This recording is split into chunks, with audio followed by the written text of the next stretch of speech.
So today we're gonna be doing something that it's just been a very long process to do. Sometimes I have these ideas and I just don't think about what's actually involved in doing them. So it took us a while to get to. A while ago, I published a cocktail that was called the Bloom County, and it had some cool backstory to it or whatever. And I had expressed that it was one of my very first cocktails and not the most balanced cocktail in the world. So I put it to the viewers to come up with their version of the cocktail, keeping the same idea of the cocktail sort of intact and just respecing it to be something that was a little bit better than it was.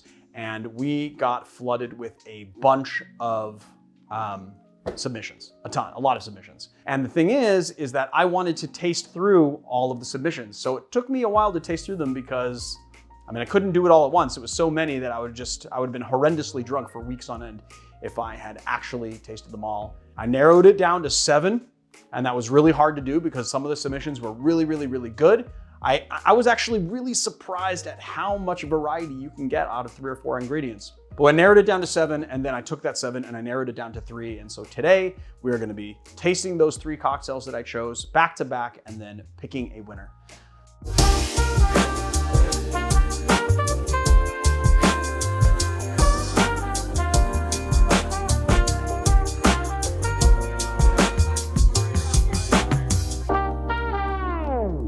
I'm Leandro Demon Riva. This is The Educated Barfly. Better stop talking, goddammit, and make a drink. Let's get into it. So the first Bloom County variation we're doing today is from our viewer, Matt Mason, and he calls it Billy and the Boingers. First thing we are gonna do is, it says 4 dashes of Peychaud's bitters. As you can see, I'm using the Peychaud's bottle so I can be a little more accurate. Then we're doing 1/2 ounce of sweet vermouth, 1/4 ounce of Luxardo Maraschino, but it can really be any Maraschino. It's just what I have on hand. 1/4 ounce of Liqueur 43, and 2 ounces of Rittenhouse Rye. I gotta thank Marjorie Foyle and Megan Zyka for this wonderful bottle. They bought it from our virtual bottle program to help out the show, and it has been a very big help. We're just gonna do 2 ounces of Rittenhouse Rye. Add in, well, you know what we're gonna do first, actually, is we're gonna take this big ice, I'm gonna hold it with my hands, we're gonna crack it. I just dropped a piece of ice. I gotta crack another one, Marius. There we go. And then put some larger pieces of ice in there. Give it a nice stir.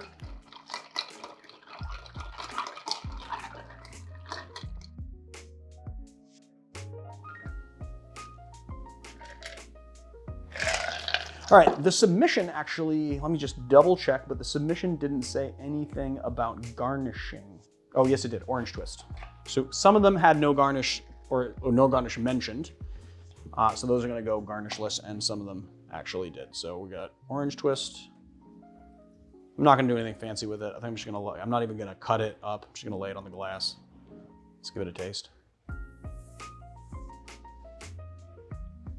This is a guy that listened to the parameters of the competition. He really kept the original intent of the cocktail alive in this variation. But what's nice is that it's a little bit lighter and it's more balanced. So it has the Peychaud's, and you get that nice hit of sweet vermouth, and you get that nice, those kind of botanicals. You have the maraschino, which is drying it out. You get the Liqueur 43 is adding that little bit of sweet vanilla flavor, and then you have a nice rye backbone to it.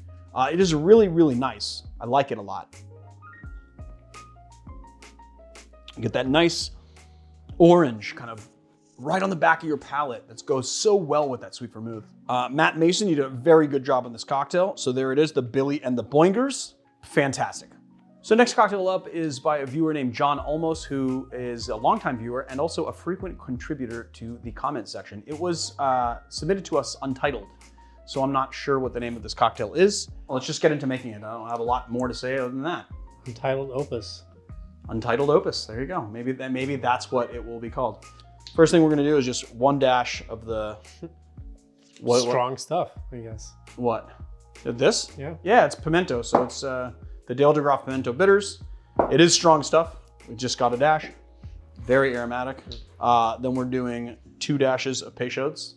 The thing that he did here was he stuck to kind of my original plan, but he switched out the old Grandad and the original with bourbon that's gonna be a little bit less in proof. All right, we're using the off hours. It's like 47.5.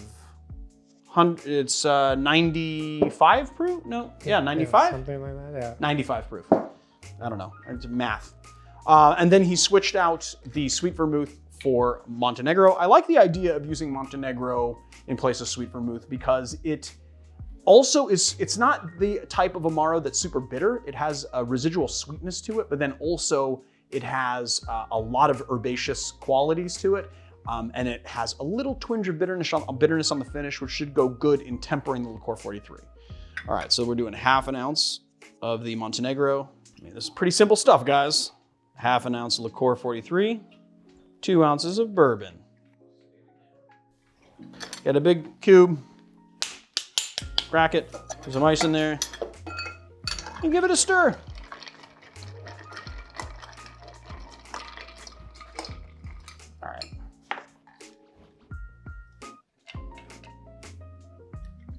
All right. There's no garnish specified, so no garnish it is.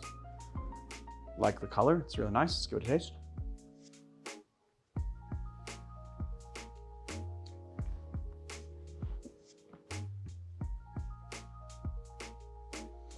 Yeah, it's pretty good. It's very vanilla forward on the finish. Like, it's like as it goes down your throat. I call that the third palate. I don't know if that makes any sense, but it's like your front palate and then the third palate, your back palate. It's got super vanilla coming right down the finish. But what's really nice is you get those herbs, the herbaceous kind of quality up front. I think that the Dale de Graaf pimento bitters needs to be dialed up a little bit. It seems like it's getting lost here. Maybe not, I don't know, I'm gonna go in for another taste. It's very bourbon forward. And what's really nice is that the bourbon and vanilla obviously go hand in hand. You do get vanilla notes in a lot of bourbons, so they kind of play into each other. You get those herbaceous notes on the finish, and then it finishes really vanilla-ish. You get those Peychauds a little bit, the kind of anise notes of the Peychauds, and then I can't tell if I'm tasting the Dale de Graaf, the pimento bitters. I kind of feel like do one dash in that one to see. Just see if it makes a difference. Give it a little stirry.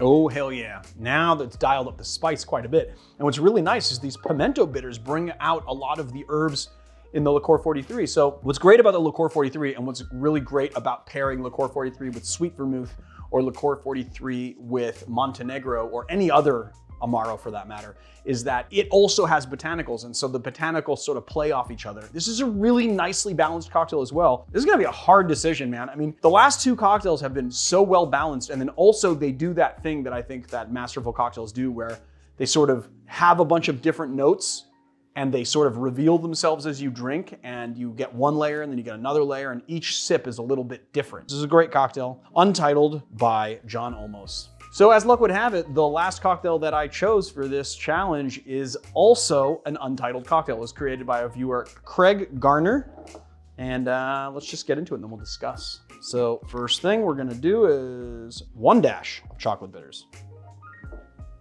Does not seem like enough, but okay, we're gonna do it the way he spec'd it out, and then we'll play with it. Maybe he's got very potent chocolate bitters. Huh? Maybe his chocolate bitter is super aromatic. All I've got is this, and I've got the Bitterman's the mole chocolate. But the thing about those is that they come in a dropper. How many drops equal a dash? We could get into that, but we're not going to. I like the Aztec chocolate bitters from Feast; they're pretty good. We're gonna do ½ ounce of sweet vermouth. ½ ounce of Liqueur 43. We're gonna do 1/4 ounce of Campari. And this is where he starts to deviate from the original, but kind of keeping the idea the same. So for this bottle, we have to thank Elizabeth George, Ben Burks, and Scott Nenny. Thank you very much for this lovely bottle of bourbon that we're about to put into this cocktail. 2 ounces of Evan Williams bonded. It's kind of holding that weird. That was weird, and then I tucked my weird. All right, I'm a weird guy. What can I say? Gonna get a large piece of ice. I have ice tongs. Just use them, and drop your ice on the floor. Real good, Leander. Real good. All right.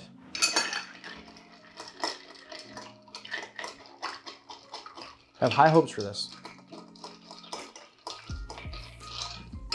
There we go, set it down, strain it into our glass. Not doing anything fancy with it, just place it right on our glass, give it a sip. Nice. Okay, so if I haven't said this before on this channel, I will say that chocolate and vermouth go hand in hand very well. I would say that I'm going to add it after we talk through the flavor profile, but I think a little bit more chocolate bitters would do this really well. Obviously, chocolate's gonna work with the vanilla. The vanilla is gonna be working with the bourbon. All of that stuff is working in tandem. So what I really like about this cocktail is that everything kind of goes in a little bit sweet, but then that Campari opens up to a back palate bitterness right as you swallow, and then it kind of radiates out as the flavor sort of evolves in your mouth. It's nice because it tempers the sweetness of the other ingredients. The chocolate bitters is a great call. This cocktail also really faithfully stood to the idea of the drink to begin with. You know, obviously he used a different bourbon than I chose. This Evan Williams has 78% corn and then 10% rye. So the 10% rye gives it a little bit less dryness, but it still works really well and you get those big bourbon flavors. What that equates to is a little bit more sweetness inside the cocktail, kind of pairing in with the vanilla. It's a very, very well done cocktail. I like it a lot. So there it is, guys. The Untitled by Craig Garner. All right, so Matt Mason, John Olmos, and Craig Garner are going head to head for the title. It's tasty side by side. Okay, Matt Mason.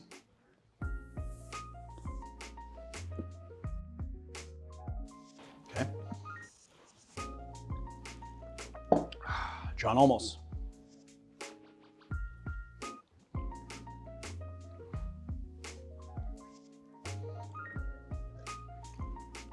And Craig Garner.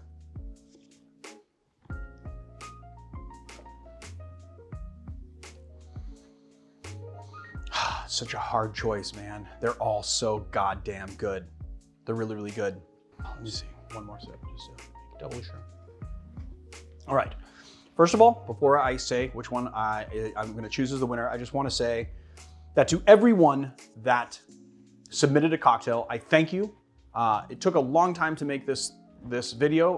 It was a lot of tasting of cocktails. We got a lot of submissions. It was pretty stiff competition because everyone did a really good job respecing this cocktail. It was a very tough decision to go from 7 to 3. And now to pick between these 3 that have all of these wonderful similarities and also some pretty significant differences, it's very difficult to sort of decide, but I think that I'm going to choose John Olmos as the winner. I just think that the different bitters playing into the Amaro Montenegro and the Liqueur 43 is just kind of a master stroke. It is both sweet and bitter on the finish. The way that he spec'd this, that bourbon, even though I did choose a higher proof bourbon, under 100 proof, but still a higher proof bourbon, just really did this justice. I really like the interplay of ingredients. So there it is. Thank you guys very, very much. John Olmos, we will be in touch. We will send you a little present as promised. Congratulations to everybody who submitted all of their wonderful cocktails. If you like this channel, please hit like and subscribe. Check us out on Patreon and YouTube memberships. Check us out on theeducatedbarfly.com for our virtual bottle program and merch and articles and all the fun stuff we're trying to build there. And I will see you guys on another time.